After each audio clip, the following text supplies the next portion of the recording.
Donc, vous voyez, le mot d'ordre pour cette année, c'est « Donne-moi donc cette montagne dont l'Éternel a parlé ce jour-là. » Car tu as appris ce même jour qu'il s'y trouve des géants, qu'il y a de grandes villes fortifiées, que l'Éternel soit seulement avec moi et je les déposséderai comme l'Éternel l'a dit. Merci Johnny. Vous vous souvenez quand vous dites Amen, ça veut dire je suis d'accord, qu'il en soit ainsi, je m'implique dedans, c'est ce que je veux vivre. Donne-moi donc cette montagne, c'est vraiment le centre de ce qu'on veut vivre cette année. L'année dernière, on a vécu cette année avec ce mot d'ordre où c'était les yeux fixés sur Jésus, il est l'arche, qui est l'auteur de la foi, qui l'amène à la perfection. Et on a appris pendant l'année dernière, où on a grandi, on va le dire comme ça, en gardant les yeux fixés sur Jésus. On a grandi dans notre foi, on a grandi dans cet objectif de dire, mais quel que soit ce qu'on peut vivre, on garde les yeux fixés sur Jésus. On a grandi dans cette dimension de dire, il est l'auteur de la foi, il est celui qui l'amène à la perfection. Il est celui qui nous donne d'aller de victoire en victoire, de gloire en gloire. Mais on ne veut pas se contenter de marcher les yeux fixés sur Jésus. On ne veut pas se contenter de vivre en se disant, ma foi a grandi, ma foi a évolué. Cette année, on veut mettre notre foi en action. Parce que la foi n'est pas la foi si elle n'est pas mise en action. La foi sans l'action, la foi sans les œuvres, elle est inutile, elle est ridicule. Et cette année, c'est une année où on veut marcher dans cette dimension, où on veut dire, donne-moi cette montagne. Donne-moi cette montagne. Je veux prendre possession de cette montagne. Je veux m'approprier cette montagne. Souvent, la montagne, on la voit comme quelque chose de négatif. Souvent dans la Bible, ou même je vois les chrétiens, ils me disent « Oh, il y a encore une montagne devant moi. Oh, il y a encore ça devant moi. Oh, quand j'arrive au sommet de la montagne, je serai heureux. » Et puis on aime ces versets qui nous disent « Si tu as la foi grosse comme un grain de moutarde, dis à cette montagne, ôte-toi de là et jette-toi dans la mer. » Je veux dire que cette année, on ne veut pas prendre les montagnes et leur ordonner de se jeter dans la mer, mais cette année, on veut s'approprier ces montagnes. On veut monter sur le sommet de la montagne et on veut les dominer. Quand on est sur le sommet d'une montagne, une des caractéristiques, c'est qu'on domine. On domine sur tout l'environnement. On domine sur tout ce qui nous entoure. On domine avec notre vision, on domine avec notre influence. On voit, si vous regardez dans le Moyen-Âge, ils mettaient les châteaux où? Au sommet des montagnes. Parce que quand le château est au sommet de la montagne, vous en avez à Allinges par exemple, on voit tout l'environnement, on voit l'ennemi qui veut arriver de loin. On a le temps de mettre le peuple à l'abri. La montagne dans la Bible, une des choses que la montagne est dans la Bible aussi, c'est le lieu de la rencontre avec Dieu. Le peuple d'Israël n'allait pas dans la vallée pour rencontrer Dieu, le peuple d'Israël allait sur la montagne pour rencontrer Dieu. Quand Dieu dit à Moïse, viens sur ma montagne, nous on se dit, ah c'est cool. Mais ça nous demande un effort. Aller sur la montagne, ça demande un effort. Aller sur la montagne, ça nous coûte. Cette année, c'est une année d'effort. C'est une année qui va nous coûter. C'est une année où on va rencontrer Dieu. C'est une année où on va découvrir davantage de la grandeur, de la puissance et de l'autorité de Dieu. Cette année, c'est une année où on ne va pas simplement essayer de contourner les montagnes, on ne va pas simplement essayer de les éviter, on ne va pas simplement se mettre en face d'elles et puis essayer de leur parler en disant « jette-toi dans la mer », mais on va aller en face et puis « lève-toi ». On va aller en face et lui dire, mais tu veux quoi, montagne? T'es qui, toi, pour... Et on va monter dessus. Et quand on sera monté dessus, on pourra dominer autour de nous. Parce que la Bible nous dit, c'est notre héritage, la Bible dit qu'on est appelé à dominer. Genèse 1, Dieu dit à Adam et Ève, il crée Adam et Ève, il dit dominer sur toute la création. Et souvent, nous, Église, on s'est remis un peu sous le tapis en disant on va essayer de survivre, on va essayer de gagner quelques âmes à Jésus-Christ, on va essayer de grandir un petit peu. Mais on a négligé cette partie où on est appelé à dominer. Dernièrement, je lisais le début de la Genèse parce que je lis ma Bible en une année chaque année, et donc je commence à la Genèse et puis au Nouveau Testament en même temps. Et il y avait une révélation qui est venue dans mon cœur. Ce n'est pas les animaux, ce n'est pas nous qui devons avoir peur des animaux, mais c'est eux qui doivent avoir peur de nous. La Bible nous le dit clairement. C'est les animaux qui ont peur de nous. Et nous, des fois, on voit un gros chien, on a peur. Et qu'est-ce qu'on dit si on voit un lion ou un ours? On est terrorisé. Mais l'ordre divin de la nature, c'est que les animaux ont peur de l'homme. Ça veut dire que les animaux ont peur de nous. C'est ce principe de domination. On n'aime pas ce mot dominer parce que quand on parle de domination, on a l'impression qu'on va écraser. On a l'impression qu'on va abuser. On a l'impression qu'on va être de celles et de ceux qui vont rabattre les gens vers le bas, qui vont détruire.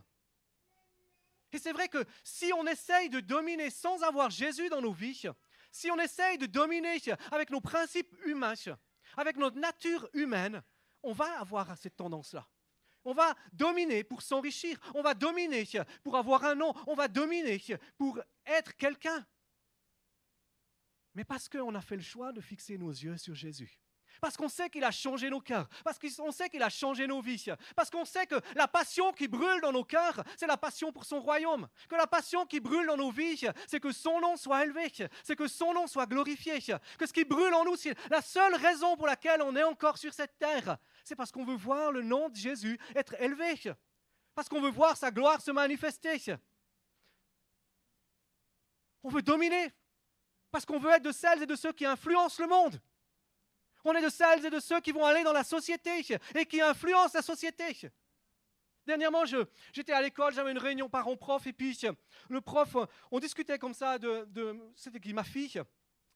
Et le prof me dit, c'était le prof de SVT, j'ai dit c'est quoi, tout d'un coup ça me sort comme ça, je ne sais même pas pourquoi. Je dis c'est quoi le programme de l'année? J'en ai rien à battre du programme de l'année, c'est sa responsabilité, c'est pas la mienne. Et puis il me dit on va étudier les bactéries, et puis ci, et puis ça, et puis après on va étudier l'évolution. Je dis ah ouais cool, vous allez aussi parler de la création, du créationnisme. Il dit non, nous on n'est que scientifiques. Je dis ah d'accord, donc vous n'allez pas donner le choix aux élèves de choisir entre les deux. Il dit non, parce que nous on reste scientifiques. Puis j'ai dit mais dites-moi, scientifiquement parlant, les dinosaures et les hommes ont vécu en même temps. Il me dit ah non ça c'est pas vrai, c'est un scoop. Je dis mais on a retrouvé des empreintes de dinosaures fossilisées en même temps que des empreintes d'hommes, l'un dans l'autre. C'est bien qu'ils ont vécu ensemble. Et puis, voilà, c'était fini. Il dit, après, il ne savait plus trop quoi dire. Qu'est-ce que moi j'ai envie de faire maintenant? J'ai envie de prendre ma fille, j'ai acheté tout le set de DVD du créationnisme, et je lui ai dit, maintenant, tu peux moucher ton prof. Pas pour le moucher, d'accord, mais pour l'amener à une réflexion, pour l'amener à un changement, pour l'amener à une autre manière de penser. Parce que peut-être que tu dis, mais l'évolution ou la création, ça ne change rien. L'évolution ou la création, ça change tout. Tu ne peux pas être chrétien et évolutionniste. Si tu es chrétien et évolutionniste, tu es quelqu'un qui croit que les choses sont le fruit du hasard et que Dieu n'a pas sa part dedans. La foi est fondée sur le principe de la création, que Dieu a tout créé, que Dieu a tout fait. Ça, c'est un exemple. On veut enseigner nos enfants à influencer dans leur école, à poser des questions. Dire, monsieur, vous parlez de l'évolution, mais dites-moi, pourquoi les planètes qui sont à 1 milliard de lumière d'ici et celles qui sont à 3 milliards de lumière d'ici, les galaxies ont la même taille, alors que normalement, avec le Big Bang, elles devraient s'étendre? Il ne va pas savoir quoi répondre. Pourquoi? Parce qu'on veut amener un changement dans la mentalité. On est le sel de la terre, on est la lumière du monde. La même chose dans nos entreprises. On n'est pas là pour se plier aux choses, on est là pour amener la vie. On est là pour amener la guérison. On est là pour amener la parole de Dieu. On est là pour être des témoins vivants. Ton lieu de travail peut être ta montagne cette année.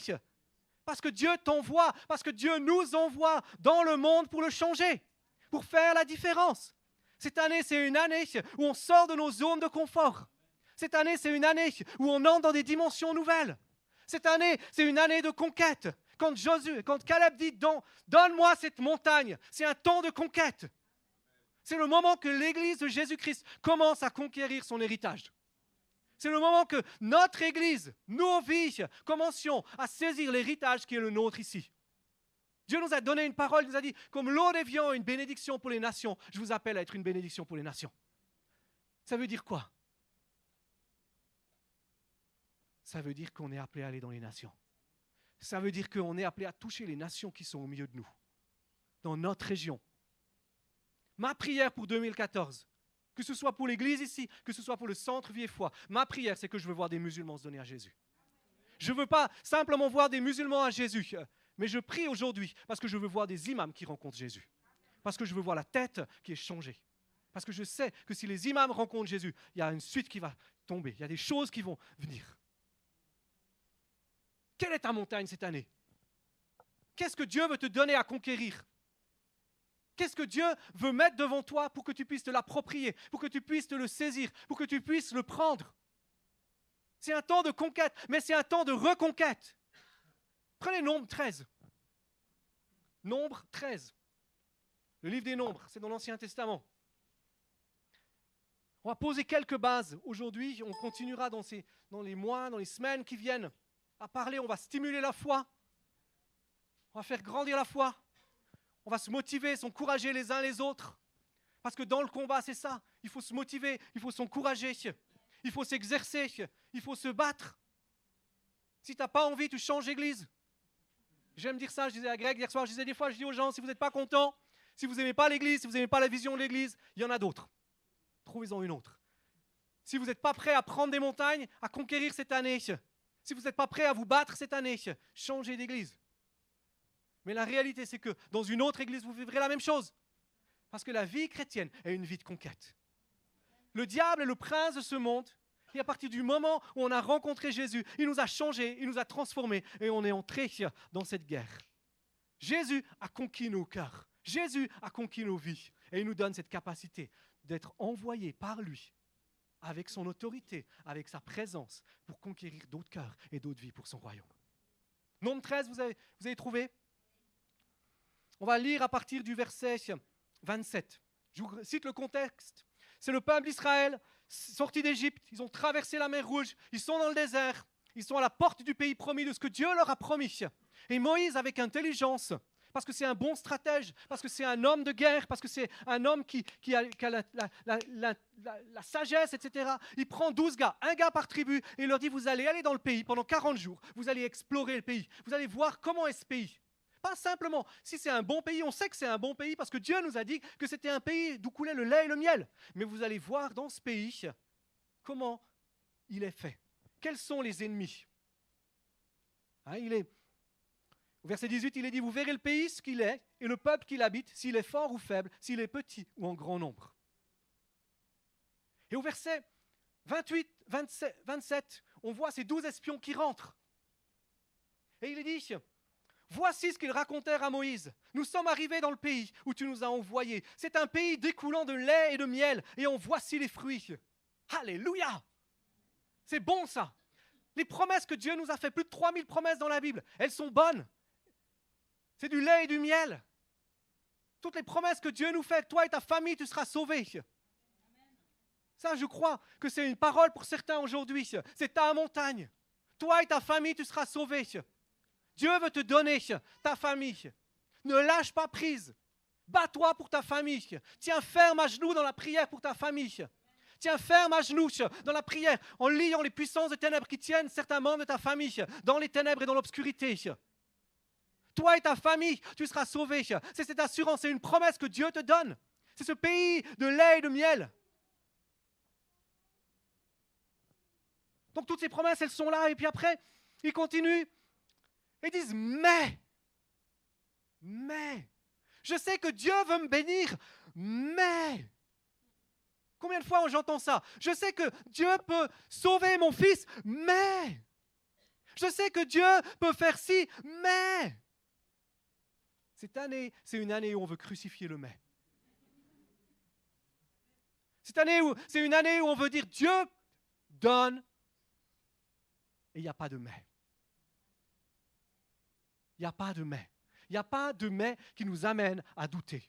Et il continue en disant, ces 10 espions, ils sont 12, mais il y en a 10 qui parlent. Ils disent, mais le peuple qui habite ce pays est puissant. Les villes sont fortifiées, très grandes. Nous y avons même vu des enfants d'Anak. Les enfants d'Anak, c'est les géants. J'ai mis ici des géants parce que je me suis dit que si je mets des Anakim, vous allez vous dire, c'est qui celui-là? C'est Goldorak ou c'est un de ces super-héros? Non. Ils disent quoi? Ils disent, mais le peuple qui est là, c'est un peuple qui est fortifié. Il y a des grandes villes. Et puis, il y a même des géants dans ces endroits-là. Une bonne nouvelle. Si on veut prendre la montagne, il va y avoir du combat. Si on veut prendre la montagne, il va y avoir des luttes. Si on veut prendre la montagne, il va falloir se battre. Si on veut vivre une année de victoire, quand vous avez dit Amen, pour vivre une année de victoire, j'aimerais vous dire, il n'y a pas de victoire sans combat. une victoire par forfait n'est pas une victoire. Honnêtement. Trop souvent, en tant que chrétien, on n'aime pas le combat. On est pacifiste. Peace and love. Trop souvent, en tant que chrétien, on essaye d'éviter le combat, on essaye d'éviter la confrontation. Alors que on devrait être de celles et de ceux qui, comme vous savez, comme j'aime, je vous ai déjà dit l'évangile selon Obélix. Chic, chic, chic des Romains. Hein? Trop souvent, les chrétiens sont, pour ceux qui ne l'ont pas entendu, trop souvent les chrétiens sont dans l'évangile selon Obélix et Astérix, ils sont comme les Romains, des gogos, des gogos, des gogos, des Gaulois. Au lieu de se dire chic, chic, chic des Romains. Si on veut des victoires, si on veut prendre les montagnes, on a besoin de se dire, oui, il va y avoir des luttes. Oui, il y a des villes fortifiées. Oui, il y a des choses qui tiennent mon héritage dans la captivité. Oui, il y a des géants, pas des géants physiques, pas des hommes et des femmes avec qui on va devoir se battre, je vous rassure, même si certains peut-être seraient contents ou prêts à ça, hein? Mais des géants spirituels.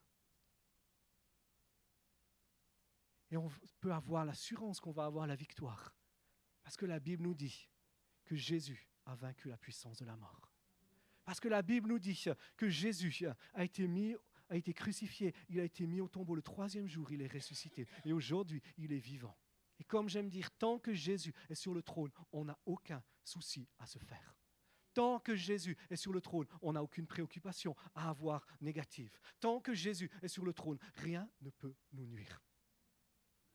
La seule chose, c'est qu'on a besoin de connaître ce Jésus. Et peut-être que tu es là ce matin et tu n'as pas encore fait ce choix. Tu es ici par sympathie, tu es ici par amitié, tu es ici parce que tu as une bonne atmosphère, comme disait Greg, il y a une atmosphère chaleureuse, une atmosphère d'amour. Mais tu as besoin de faire un choix. Tu as besoin de faire le choix de dire, mais je crois que Jésus est mort et ressuscité pour moi. Je crois que si je veux marcher dans sa victoire, j'ai besoin de faire le choix de lui donner mon cœur et ma vie, de renoncer à mes fautes, de renoncer à mes erreurs et de le recevoir comme mon sauveur, comme mon Seigneur. Ça veut dire quoi? Comme mon général, comme celui qui me conduit à la victoire. Et la victoire finale, c'est de passer l'éternité dans sa présence. Tout à l'heure, on va prier pour que si tu n'as pas fait ce pas, si tu n'as pas fait ce choix, que tu puisses le vivre, que tu puisses le faire. Donc on a cette assurance de la victoire, on a cette assurance qu'on peut marcher dans cette autorité. Et il continue, en disant les Amalécites habitent dans le pays du Negueb, les Hittites, les Yébousiens, les Amoréens habitent la montagne, et les Cananéens habitent près de la mer sur les rives du Jourdain. Ils font toute la description, ils ont fait tout l'inventaire, ils ont fait quelque chose de simple, ils ont simplement obéi à Moïse. Moïse leur a dit, vous allez voir qui habite le pays. Ils font le descriptif complet. Tout. Leur réponse, elle est juste. Leur cœur, il est faux. Leur mentalité est fausse. Ils ont laissé ce qu'ils ont vu avec leurs yeux déterminer ce qu'ils pensaient et ce qu'ils croyaient. Et on va continuer dans la lecture. De la même manière, quand on considère nos montagnes, on a besoin d'évaluer le combat. On a besoin d'évaluer qu'est-ce qui nous empêche, qu'est-ce qui nous retient, qu'est-ce qui est là en face de nous, qu'est-ce qui retient ta famille d'être sauvée, qu'est-ce qui retient ta famille, tes enfants de rencontrer Jésus. Mais de le voir avec des yeux positifs. Caleb, déjà Caleb à ce moment-là, c'est pour ça que j'ai pris ce texte-là. Caleb fit taire le peuple qui murmurait contre Moïse. Il dit, montons et nous prendrons possession du pays, car nous en serons vainqueurs. Montons et nous prendrons possession du pays, parce que nous en serons vainqueurs. Il a cette onction de foi, il a cette assurance. Dieu lui a parlé, Dieu lui a donné une révélation. Il a dit, quel que soit l'ennemi, je sais qu'on a la victoire. Il n'est pas rentré dans le principe des 10 autres avec le mais. Et peut-être que ce matin, tu as l'impression que je suis comme un Caleb qui dit « montons et nous allons à la victoire ». Mais toi, dans ta tête, tu as encore le mais. Toi, dans ta tête, toi, dans ton cœur, tu as encore se dire « mais qui est-ce que je suis pour ça ?» Et puis mes ennemis sont tellement grands, et puis ci, et puis ça. Cette année, Dieu veut changer nos mentalités. Cette année, Dieu veut nous donner cette mentalité de victoire. Cette mentalité de dire « le combat est une nécessité et la victoire est la seule issue ». Un point, c'est tout. On va tenir ferme, on va aller dans victoire en victoire. On ne va pas être de ceux qui tournent le dos à l'ennemi, mais on est de ceux qui vont tenir ferme et qui vont rester face à l'ennemi. Mais les hommes qui étaient montés avec lui dirent, nous ne pouvons pas monter combattre ce peuple, car il est plus fort que nous. N'écoutez pas. Ne laissez pas les autres autour de vous essayer de vous dire ce que vous pouvez ou ce que vous ne pouvez pas faire. Ne laissez pas les gens qui sont autour de vous déterminer ce que vous pensez pouvoir prendre. Ne laissez pas les gens vous dire cette montagne elle est trop grande pour toi, prends plutôt celle-là. Ce n'est pas la tienne, tu n'y arriveras pas. Et vous savez, ces gens-là, malheureusement la plupart du temps, c'est des frères et sœurs en Jésus-Christ. Ne les écoutez pas. Laissez-les de côté. Ne les laissez pas ouvrir leur bouche plus longtemps. Si des gens autour de toi commencent à parler comme ça, tu lui dis, tais-toi, il va prier. On veut crucifier le mais. Si c'est des gens de l'église, tu leur dis, on veut crucifier le mais. Ne laisse pas le mais. 10 gars, avec un rapport négatif, avec leur incrédulité, ont détruit tout un peuple. 10 gars, avec cette incrédulité, ont amené un peuple entier de plusieurs millions de personnes à mourir dans le désert et à tourner en rond pendant 40 ans. C'est pour ça que cette année, on veut crucifier le mais. C'est pour ça que cette année, on veut crucider l'incrédulité. Crucider et crucifier. Tout ce que vous voulez, tout ce que vous pensez. D'accord. Découper. Johnny va vous donner tout ce qu'il faut pour ça. D'accord. Mais pas avec les anciennes méthodes, Johnny, hein? Que les nouvelles. Hein? Exactement. Un géant, vous lui coupez la tête, il est déjà à votre taille. D'accord? Et il est au verset 32, il est dit, ils décrièrent devant les fils d'Israël le pays qu'ils avaient exploré. Ils dirent, le pays que nous avons parcouru pour l'explorer est un pays. Ils ont oublié que c'est un pays qui est bon, là. Ils oublient que c'est un pays qui est bien, que Dieu a donné des bénédictions, que Dieu a ouvert. Ils ont même oublié ce que Dieu a déjà fait dans le passé. Ils viennent de traverser la mer Rouge, ils viennent de vivre les 10 plaies d'Égypte, imaginez. Et là, ils sont déjà ratata. Et des fois, nous aussi, on est comme ça. On a besoin que quelqu'un nous dise, on oublie les grandes choses que Dieu a fait dans nos vies. On oublie les grandes choses que Dieu a fait pour nous. Je disais, la semaine passée, Rachel témoignait de ce qu'on a pu vivre l'année dernière. Moi, je disais à l'église en Billy dimanche dernier, je confessais mon péché. Je faisais le bilan d'un côté, j'ai fait le bilan avec ma femme de tout ce qu'on a été béni l'année dernière, et puis je faisais le bilan de tout ce qui vient cette année. Tout ce que je sais qu'on va devoir investir, tout ce que je sais qu'on va devoir payer cette année. Puis dans ma tête, dans mes pensées, il commençait à venir cette pensée.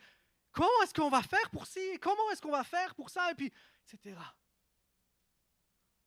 Juste après que je vienne de faire le bilan avec ma femme et puis que je me réjouisse et que je glorifie Dieu, j'ai dû faire un choix à ce moment-là. J'ai dû faire le choix de dire, mais c'est ma montagne et je vais choper cette montagne. Je m'attends à ce que cette année soit plus prospère que l'année dernière. Mais c'est un combat des fois dans nos propres vies. C'est un combat parfois dans nos propres cœurs où on laisse les choses du passé déterminer. On oublie les choses du passé, et on laisse les choses qui sont devant nous déterminer ce qu'on croit et ce qu'on pense. Et ils disent, le pays que nous avons parcouru, verset 32, pour l'explorer est un pays qui dévore ses habitants. Tout le peuple que nous y avons vu se compose d'hommes d'une haute taille de géants. Nous y avons vu là les géants, fils d'Anak, de la race des géants. Nous étions à nos yeux, c'est intéressant, nous étions à nos yeux comme des sauterelles. C'est ce que nous étions aussi à leurs yeux. Leur vision a été déterminée parce qu'ils pensaient que l'autre pouvait penser d'eux. Leur vision a été déterminée parce qu'ils pensaient que l'autre pouvait penser d'eux. Ils ont oublié de ce que celui qui pense d'eux, c'est Jésus. Cette année, c'est une année où on veut garder nos yeux fixés sur Jésus parce qu'on veut entendre sa voix nous parler. Parce qu'on veut entendre sa voix toucher nos cœurs. Parce qu'on veut entendre sa voix toucher nos vies. Parce qu'on veut entendre sa voix qui nous dit « Tu es un homme, une femme de Dieu. Tu peux tout par celui qui te fortifie. » Rien n'est impossible à celui qui croit. Tout est possible à Dieu. C'est une année où on ne veut pas voir les choses selon ce qu'on pense que le monde peut penser de nous, mais comme on sait que Dieu dit qu'on est. Et c'était la clé de Caleb. Caleb dit comme l'Éternel l'a dit. Son fondement n'était pas sur ce qu'il pensait. Son fondement n'était pas sur ce qu'il voyait en face de lui. Son fondement, c'était sur la parole de Dieu. Dieu a dit, parce que Dieu a dit, ce sera fait. Et cette année, c'est une année où on veut libérer au milieu de nous une réelle mentalité de détermination. Cette détermination de la foi, où on tient sur la parole de Dieu. Si Dieu l'a dit, il va le faire. Si Dieu a dit, toi et ta famille, tu seras sauvés, il va le faire. Même si je dois mourir sur place, ce sera comme ça. Si Dieu a dit qu'il est celui qui me guérit, même si je dois mourir, je crois et je continuerai de déclarer qu'il est celui qui me guérit et à vivre en accord avec ce que je crois et ce qu'elle a. Même si mes finances ne vont pas comme elles devraient aller, je continuerai de dire qu'il est l'Éternel qui pourvoit avec richesse, avec abondance et avec largesse à tous mes besoins, selon sa gloire en Jésus-Christ. Et je continuerai à vivre en accord avec ça. Et je ne laisserai pas ma bouche dire autre chose. Même si mon mari ou si ma femme n'est pas comme j'aimerais qu'il soit, je continuerai de dire que c'est Dieu qui nous a unis et que le monde ne peut pas séparer ce que Dieu a uni. Et je continuerai à vivre dans l'harmonie et dans la paix et je ne laisserai pas l'ennemi essayer de détruire mon couple ou ma famille. Si Dieu m'a planté dans mon lieu de travail et m'a dit c'est ton lieu, c'est ton champ de mission, je continuerai à être le sel et la lumière du monde dans ce champ de mission, quel que soit ce qui peut venir en face de moi. Quelle que soit l'oppression, c'est une année de détermination où on veut se dire je reste sur ce que Dieu a dit et je ne laisserai rien d'autre enlever cette assurance de mon cœur de ce que Dieu a dit. Il y a des gens ici à qui Dieu a parlé il y a plusieurs années. C'est le temps de prendre ta montagne, c'est le temps de la reconquête. Ce que Dieu t'a dit il y a plusieurs années, c'est le temps de la reconquête. Cette année, ce n'est pas aujourd'hui que tu dois prendre la décision. C'est une année de conquête, c'est une année où tu reviens à ce que Dieu a dit. C'est une année où tu reviens à l'appel de Dieu sur ta vie. Et tu dis maintenant, je veux tenir ferme sur ces choses-là. Et je veux aller dans la victoire. Je veux aller dans ce que Dieu a pour moi. Vous savez, Caleb, au moment où il dit ces phrases-là, il est plus âgé que Ginette, qui est notre doyenne de l'église. Quand Caleb dit cette phrase-là, il a 85 ans. 2 fois mon âge. Ou mon âge plus l'âge de ma femme réunis. Elle n'a pas 50 ans. J'ai 30 ans. Non. Non, c'est pas vrai. Il dit ça à 85 ans.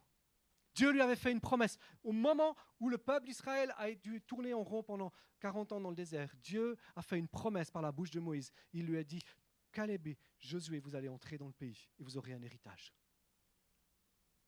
Et Caleb va, à ce moment-là, c'est le moment du partage, et il va et il dit, moi, donne-moi cette montagne. Et pourquoi est-ce qu'il dit, donne-moi cette montagne ? À 85 ans, il aurait pu dire, moi, je veux un petit endroit pépère, au bord du Jourdain, avec un potager, quelques poules, mes moutons. Un endroit qui est assez facile à attraper, où je peux encore aller à la pêche avec mes petits-enfants, en leur racontant les exploits du passé. Si Caleb dit à 85 ans, donne-moi cette montagne, c'est à cause de ce qui s'est passé dans Nombre 13. C'est qu'il a attendu. Il a 85 ans. Il avait 40 ans à cette époque-là. Ils ont fait 40 ans dans le désert. Ça fait 5 ans qu'ils sont dans la conquête. Au bout d'une année de conquête, il aurait pu dire, les amis, maintenant je sais ce que je veux. J'ai l'âge de la retraite. Mais dans son cœur, il disait, il y avait un endroit de défaite. Il y avait un endroit où le peuple a été défait. C'est quand ils ont vu les géants. Les géants n'étaient pas dans tout le pays. Les géants étaient sur cette montagne-là. En fait, quand il est dit « donne-moi cette montagne », littéralement, ce n'est pas une seule montagne, il y avait environ 4 ou 5 montagnes. C'est là où résidaient les Anakim. C'est là où résidaient ces géants. Caleb n'avait qu'une seule pensée dans sa tête et dans son cœur, c'est de dire « je vais aller prendre la victoire sur l'échec du passé ». Sur ceux qui ont amené un échec dans mon peuple, sur ceux qui ont amené l'incrédulité à mon peuple, qui ont causé des millions de gens de mourir dans le désert, je vais aller reconquérir cet endroit et je vais le prendre. C'était sa seule volonté, son seul cœur. Si à 85 ans, la Bible nous dit qu'il avait la même vigueur qu'à 40 ans, ce n'est pas parce que c'était un homme exceptionnellement bien bâti, mais c'est parce que c'était un homme qui avait une vision. Parce que c'est un homme qui est resté sans cesse. Pendant 45 ans, il est resté dans le combat. Il est resté dans cette attitude de combat. Il est resté dans cette attitude où il allait à la guerre, où il avait une vision et dire « Moi, je vais écraser la tête de l'ennemi qui a amené mon peuple dans la défaite. » Sa mentalité, c'était cette mentalité de dire « Je ne laisserai pas une deuxième fois ces géants détruire le peuple d'Israël. » Je ne laisserai pas une deuxième fois les géants empêcher le peuple d'Israël d'entrer dans leur héritage et de saisir la plénitude de ce qui est pour eux. C'est le bastion du pays promis. c'était cette montagne. Ce n'était pas autre chose. C'était cette montagne qui était le bastion du pays promis. Et Caleb avait la vision. Il dit, moi, je veux prendre ce bastion. Cette année, c'est une année où Dieu veut nous donner des victoires, là où il y a eu des échecs dans le passé. Là où dans les années dernières, peut-être même dans les générations précédentes, pour ceux qui sont comme moi, de plusieurs générations de chrétiens, il y a eu des échecs dans ta famille. C'est le moment de reprendre la victoire. C'est le moment de clouer ces géants, ou comme disait Johnny, les couper en deux pour qu'ils disparaissent. C'est une année de victoire. C'est une année de victoire. C'est une année où les choses qui dans ton passé t'ont terrorisé et t'ont maintenu petit, c'est l'année où tu dois les regarder en face et tu dois pouvoir dire, donne-moi cette montagne. C'est une année où tu dois pouvoir dire, mon échec du passé, je le pose à la croix, mais je déclare que Jésus n'a pas changé. Je déclare que ce que Dieu a dit, il va le faire. Caleb n'avait que cette pensée dans sa tête. Je veux prendre cette montagne parce que je ne veux plus qu'il y ait de pierres d'achoppement qui soient là. Quelles sont les choses qui, dans notre génération, quelles sont les choses qui sont autour de nous, peuvent être des pièges, peuvent être des géants sur lesquels on doit dire, moi je veux cette montagne-là. Je veux rien d'autre que cette montagne-là. C'est mon héritage. Je vais aller chercher. Caleb avait une mentalité où il ne cherchait pas les choses faciles. Je crois que trop souvent, l'Église cherche les choses faciles. Trop souvent, Rachel cite cette phrase que je dis souvent, laissons le monde faire les choses possibles, faisons l'impossible. Ça, c'était la mentalité de Caleb. C'est le temps, Église, où on se lève et on cherche les défis. C'est le temps, Église, où on se lève, où on cherche les choses difficiles. Où on pose les choses faciles de côté et on se dit, je veux les choses difficiles. Je veux là où il y a les géants. Parce que j'ai un grand Dieu. Parce que j'ai un Dieu qui est puissant. Parce que j'ai un Dieu qui est agissant. Et quand je vais faire face aux géants, je vois la grandeur de Dieu. Plus le combat est grand, plus on a une révélation grande de qui est Dieu. Plus on a une révélation puissante de qui il est. Et on va terminer avec ça. Caleb a fait quelque chose. Johnny, dis-moi.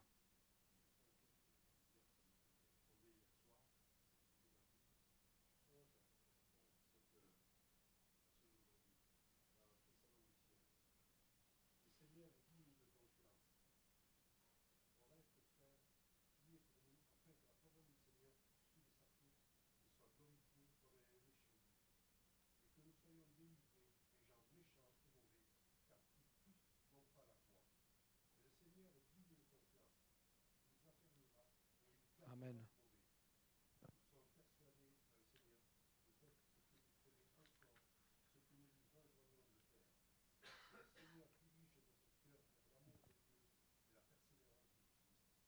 Amen. Amen. Il est digne de confiance. Il est notre Dieu. Il est digne de confiance. Il est Jésus.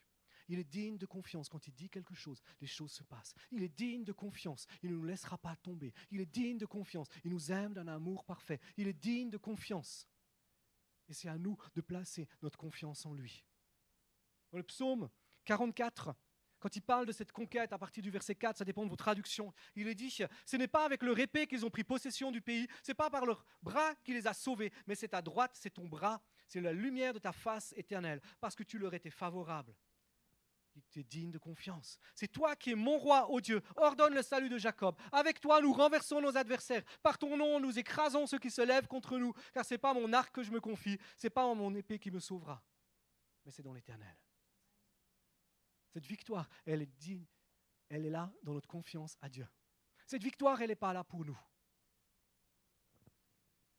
Caleb, une fois qu'il a eu la montagne, dans cette montagne, une des villes fortifiées, où la ville principale fortifiée, c'était la ville de Hébron. Et on développera ça davantage une autre fois, mais j'aimerais juste le poser comme ça ce matin. Cette ville de Hébron, une fois qu'il l'a vaincue, une fois qu'il a remporté cette victoire, qu'il a tué les géants qui étaient là, il a pris cette ville de Hébron, son héritage, ce qui était à lui, ce qui lui appartenait, plus à lui, mais à sa descendance quand on a 85 ans. Vous voyez ce que je veux dire? Mais il a fait le choix de dire cette ville d'Hébron, je la donne aux Lévites. Je la donne aux sacrificateurs. Je l'établis, cette ville d'Hébron. Elle va être établie ensuite comme une ville de refuge, comme un lieu de refuge où ceux qui étaient dans le trouble en Israël pouvaient aller se réfugier. La victoire qu'on va acquérir cette année, la victoire que tu vas prendre pour ta vie, pour ta famille, autour de toi cette année, que nous, Église, on va prendre cette année, elle n'est pas pour nous. Elle est pour le peuple qui est en dehors, comme un lieu de refuge, comme un lieu de bénédiction, comme un lieu de transformation, ou comme même dire Jérôme, un lieu de restauration. Cette victoire, elle n'est pas pour nous, elle est pour les gens qui nous entourent. Cette victoire, elle n'est pas pour nous, elle est pour les gens qui nous suivent. Cette année, c'est une année où on doit faire le choix de dire est-ce que je veux changer de mentalité? Est-ce que je veux avoir cette mentalité de guerrier? Est-ce que je veux avoir cette mentalité de conquérant? Est-ce que je veux prendre cette mentalité de dire donne-moi cette montagne? Peut-être que tu sais déjà quelle est ta montagne pour l'instant. Moi, je crois qu'il y en aura plusieurs. Je te souhaite qu'il y ait beaucoup de montagnes dans cette année. Je prie pour que vous ayez et que j'ai beaucoup de montagnes cette année. Et Julie va me dire, pasteur, arrête de prier, s'il te plaît. Mais je prie pour ça, parce que je veux voir de nombreuses victoires cette année. Je veux voir la gloire de Dieu se manifester. Si tu sais cette montagne, si tu sais la montagne qui est devant toi, fais le choix de dire, Seigneur, donne-moi cette montagne. Fais le choix de dire, Seigneur, tu m'as promis quelque chose, tu me le donnes maintenant. Et je ne lâcherai pas prise. Je ne lâcherai pas prise. Même si je dois mourir, je ne lâcherai pas prise parce que j'ai cette détermination. Si tu n'es pas encore sûr de la montagne qui est devant toi, prie et dis, Seigneur, donne-moi une montagne, s'il te plaît. Donne-moi une montagne. Je n'ai pas envie de voir les autres gagner des montagnes et puis moi rester en arrière. Prie et Dieu va te montrer des montagnes. Dieu va mettre devant toi des montagnes pour que tu puisses marcher dans la victoire, que tu puisses marcher dans sa présence, que tu puisses marcher dans sa vie, dans son autorité, que tu puisses changer le monde qui t'entoure, que tu puisses faire la différence. Saint-Esprit, merci parce qu'on aime ta présence. Saint-Esprit, merci parce que tu es celui qui nous conduit d'une manière parfaite. Tu es celui dont Jésus a dit qu'on allait recevoir une puissance, le Saint-Esprit qui vient sur nous. Et ce matin, on accueille encore ta présence. Je te demande pardon pour toutes les fois où on a peur des montagnes. Je te demande pardon pour toutes les fois où on essaye d'éviter ces montagnes. On veut faire face. Merci de ce que tu libères au milieu de nous. Des esprits qui sont déterminés. Tu libères au milieu de nous une onction de foi. Cette assurance de la victoire.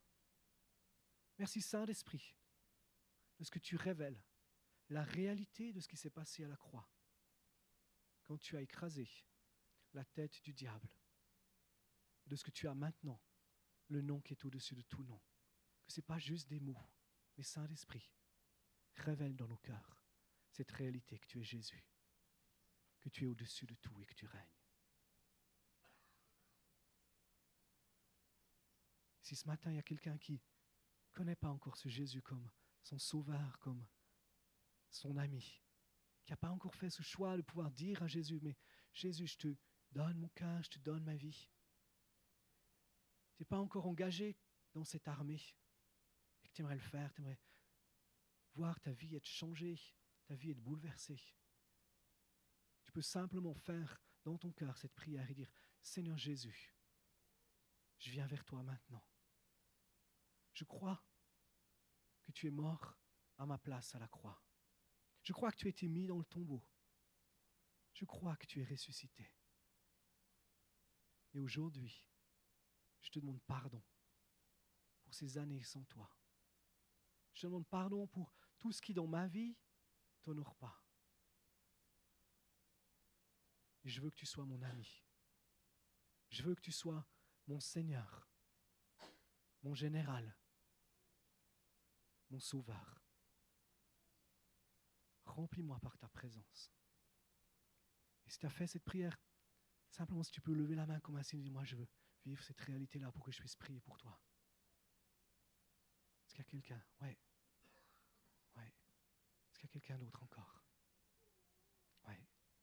Seigneur, merci parce que tu vois ces bien-aimés qui sont entrés dans l'armée ce matin. Je demande, Saint-Esprit, que tu viennes les visiter par ta présence, que tu viennes les toucher par ton amour, que tu viennes leur révéler que tu es le Dieu qui est vivant. Tu viens ouvrir leurs yeux pour qu'ils puissent voir le monde qui les entoure avec tes yeux, qu'ils puissent voir les montagnes que tu as mis devant eux avec, Seigneur, cette capacité de remporter ces victoires. Merci pour cela. J'aimerais que, je crois que pour plusieurs, Dieu a pu vous parler par rapport à des échecs du passé. Quand je parlais tout à l'heure d'échecs dans le passé, quand je parlais d'appels dans lesquels où Dieu t'a parlé et tu n'es pas entré dans cet appel. C'est le moment dans ton cœur, de pouvoir faire un choix. Le choix de la repentance. Le choix de dire, Seigneur, je te demande pardon parce que je n'ai pas obéi. Je te demande pardon parce que je n'ai pas cru. Je te demande pardon parce que j'ai échoué. Je te demande pardon parce que j'ai abandonné ces choses-là. Et prendre cette décision de dire, donne-moi cette montagne. Pour d'autres, c'est le moment de pouvoir parler avec Dieu et tu sais ta montagne. C'est le moment de pouvoir faire un choix dans ton cœur de dire, mais Seigneur, donne-moi cette montagne. Donne-moi cette montagne. Et je vais la posséder parce que tu es avec moi. Et si tu ne sais pas quelle est cette montagne, prie puis dis, Seigneur, par la foi, je dis, donne-moi ma montagne. Amène-la vers moi, que je la prenne. Ce que tu décides maintenant, ça détermine ce que tu vas vivre dans les jours, dans les mois, dans les années qui viennent. C'est ce démarrage de changement de mentalité qui s'opère en toi.